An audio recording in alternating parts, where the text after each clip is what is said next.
Alright, so a brand new Scream 6 trailer dropped yesterday, and my lord, Ghostface hitting up the Big Apple. My dude's gonna be like, "Hey, I'm killing it!" But yeah, there's a lot to unpack, so in this video, we're gonna be covering all of the new footage we got, new characters that show up, along with why the heck Ghostface is now living in a New York City studio apartment.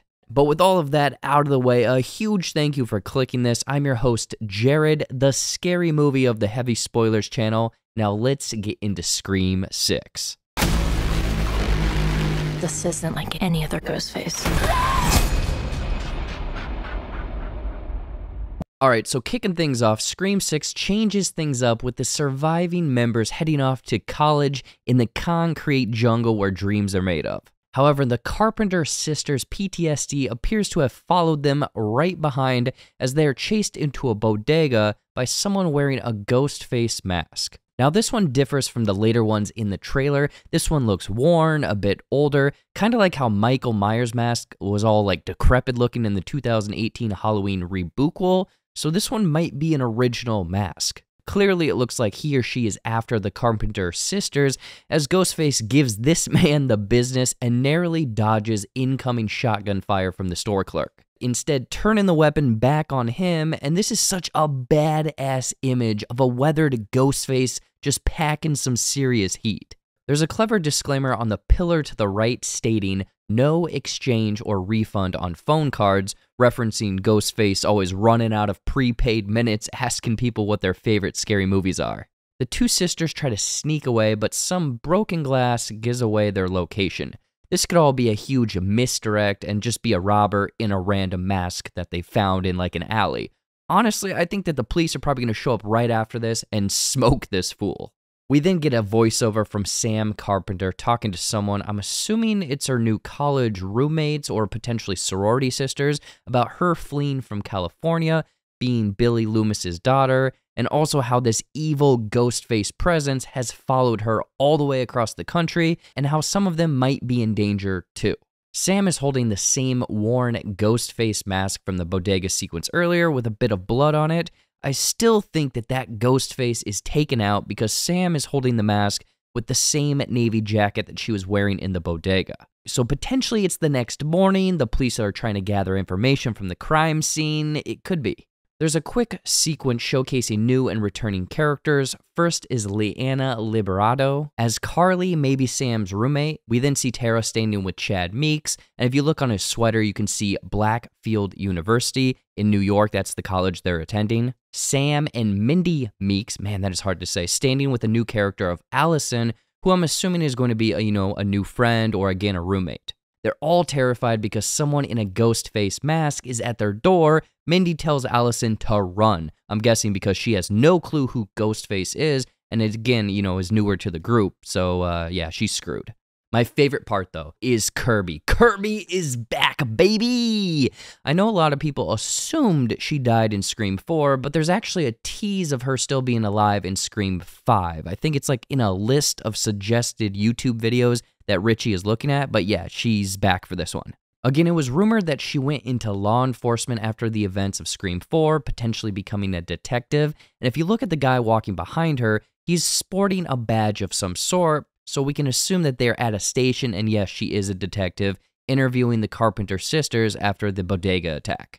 Much like the sisters, it seems like Kirby moved all the way across the country to get away from the PTSD of the Ghostface attacks. Personal nitpick here, but where's the pixie cut? Oh my gosh, I love that haircut. Anyway, this might be my favorite part of the trailer though, as we get into Ghostface's new lair. First, we see someone had graffitied almost a memorial to Ghostface on the wall. The quote of "What's your favorite scary movie?" is shown, obviously being their iconic catchphrase starting all the way back in the original Scream movie. This appears to be an old abandoned theater, kind of reminiscent of the ending of Scream 2, as the old and new members investigate. I'm curious what actually brought them to this place, or if it's all actually a trap to get them all in one place and then close the gate behind them. Anyway, this is a whole treasure trove of Easter eggs and references to previous Scream movies just tucked away. Whoever this Ghostface is clearly obsessed with Ghostface lore. And in the words of Gale, A shrine. So if we slow things down, the first police uniform appears to be from Woodsboro, potentially belonging to Haas or Perkins from Scream 4. The gray shirt almost cut to shreds is Olivia's from Scream 4. This mask is ripped directly from Scream 2 when Sidney is performing her interpretive dance in the theater. There's several pieces of stab memorabilia in the glass cases on the left and right. There's a whole bevy of older outfits, as you can see Jill Roberts' blue flannel and pants from Scream 4, Debbie Salt, aka Mrs. Loomis's blazer she wore in Scream 2, Casey's boyfriend Steve's varsity football jacket in the middle. They even went as far as putting the duct tape on the mannequin's mouth. Tatum Riley's shirt and skirt from the first Scream. There's Billy's bloodied shirt from the ending of Scream, and Stu's red silk robe he wore in that film as well. Surprisingly, if you zoom in and look closely, the old CRT TV that fell on Stu at the end of Scream 1 is also tucked away by the robe. So this is a serious collector.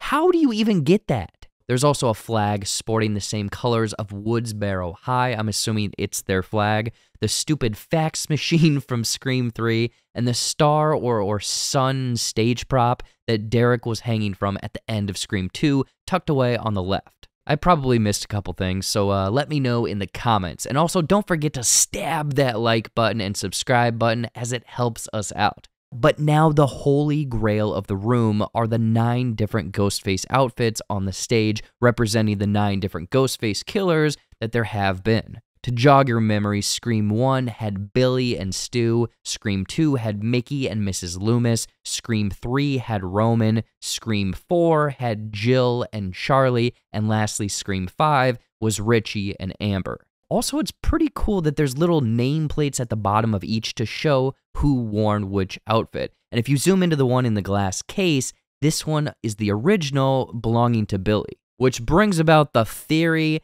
that I think Stu is still alive and behind all of this. He's the only OG character that we've never gotten 100% confirmed or denied if he's alive or dead. So I think it would be a wild series of events if we find out that he's been behind the scenes of this, orchestrating it all. Now, I think that there was a rumor, or maybe it was an early discarded script, maybe Scream 3, I can't entirely remember, but it had Stu sort of mentoring a cult of other Ghostfaces into doing his bidding. So with 9 costumes here, I could see that sequence playing out rather than getting the usual 1 or 2, getting a whole bevy of them, because in that later subway sequence, it does look like there's, more than just one, and the main characters, it doesn't look promising for them. Sure, Matthew Lillard has denied any sort of involvement, but come on. Shaggy, say it wasn't you. The next sequence is a bit of an homage to Ghostface calling their victim first to toy with them that originated from the first Scream. Gail's boyfriend, maybe, or whoever it is snatched by Ghostface in the background, which I absolutely love. I love when slashers do this, where they have little blurry things happening in the background. But Gail totally seems like she can handle her own. You know you're the 10th guy to try this, right? This is actually a great self-aware line, because this will be the 10th person to don the Ghostface mask, so great writing, team. However, much like Dewey in Scream 5, I don't think Gail is going to make it out of this one alive. It kind of makes sense to me to finally hand over the franchise to an entirely new generation. There's several quick flash moments of the film. It looks like the final showdown in the same theater where the Ghostface shrine is. And from this shot of Tara and Sam, I'm convinced that there's at least a couple Ghostfaces, because who is she looking at? Again, fingers crossed for the cult that I theorized, because Chad is seen fighting one as well, and then the Williams police chief is looking for someone as well. There's several shots of the group having to scale across an apartment building to escape Ghostface, while he or she is just about to drop the ladder. Very Home Alone of you, Ghostface. And then a quick look at Tony Revolori's Gabe and Samara Weaving's Sasha. More than likely, they're going to be the famed kill sequence to open the film, because this is the only footage we have of them. But if we do pause on the Gabe shot, there's a poster of Vertigo behind him, along with an image of the last podcast on the left. His shirt is also a nod to the movie 4 Flies on Grey Velvet. Now, all of these deal with murder cases, crime, true crime, fake crime, some sort of crime, I don't know. But true crime could potentially be like the running theme of this one. Like, how funny would it be that we find out that all of these Ghostface people are just podcasters? Anyway, to close the trailer, we get our group of Woodsboro friends riding the subway with our first look at another new group member, David, played by Josh Segura. Now, he might look familiar to you, and it's because he played Pug in She-Hulk just a few months ago. Anyway, it looks like the group is having to escape Ghostface via the subway on Halloween night. The subway car is filled with horror, slasher, and other movie character references, so let's break them all down for you, starting with the guy behind them dressed as the Babadook. In the next shot, there's a werewolf mask. This is Peach Fuzz from the movie Creep. Yes, obscure reference, I know. Along with Pinhead from the Hellraiser franchise. There's the Creep mask from Creepshow. The woman with her back turned is dressed as Samara Weaving's bride character from the movie Ready or Not. This is both a nod to her starring in this movie Scream 6, along with Matt Bettinelli directing both of these films. There's a Jason mask off to the right that looks similar to the one that he wears in Friday the 13th Part 8, Jason Takes Manhattan, which seems very fitting. A couple of tethered from Jordan Peele's Us above Jason, and then there's a quick shot of a guy dressed as Freddy Krueger from Nightmare on Elm Street. Again, a nice reference to Wes Craven. Anyway, it looks like the group may be trapped and a Ghostface or several of them get Mindy. Potentially some clever editing where she bites the dust earlier, and that's why she's not pictured with the full group at the start of this scene. But yeah, Scream 6, baby, this trailer surprisingly has me super excited after being somewhat wishy-washy with Scream 5. But if they bring back Stu, ooh, yes, that kind of like cult angle of things sounds so interesting to me. And this looks like a more brutal version of Scream than what we got in Scream 5. And with the line, "Maybe, but there's never been one like me, Gale. I'm something different." I have faith they're flipping the script once again. Anyway, I'd love to hear your thoughts on the latest Scream 6 trailer. Did you catch any other Easter eggs we missed? Who's behind the Ghostface mask? And are you seeing Scream 6 opening weekend? And I'll let you know, we're currently running a competition giving away 3 copies of Wakanda Forever on the 15th of February, and all you gotta do to get a chance of winning this is like this video, subscribe with notifications on, and drop a comment below on Scream 6. We pick the comments at random at the end of every single month, and the winners of last month are on screen right now. So if that's you, message us on Twitter at Heavy Spoilers. If you want something else to watch, be sure to check out some of our other cool videos. All the rage is The Last of Us, so check out our episode 1 breakdown. But with that out of the way, thank you for your constant support. I've been Jared. I'll see you in the next one. Take care, and... What's your favorite scary movie?